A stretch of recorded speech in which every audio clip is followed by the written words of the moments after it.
Russian President Vladimir Putin told African leaders on Thursday he would gift them tens of thousands of tons of grains within months despite Western sanctions. Speaking at a summit in St. Petersburg devoted to Russian-African ties, Putin said Russia was expecting a record grain harvest this year. Our country can replace Ukrainian grain both commercially and as free aid to the poorest countries in Africa, especially as we are again expecting a record harvest this year.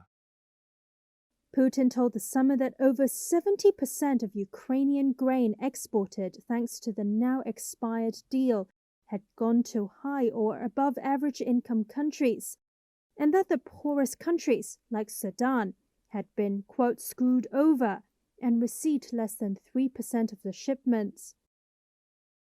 This is a paradoxical situation.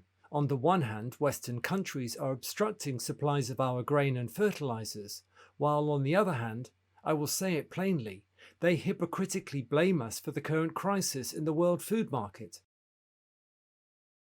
African Union Chair Azali Assoumani, who shared the stage with Putin, used his own speech to appeal for peaceful coexistence between Russia and Ukraine.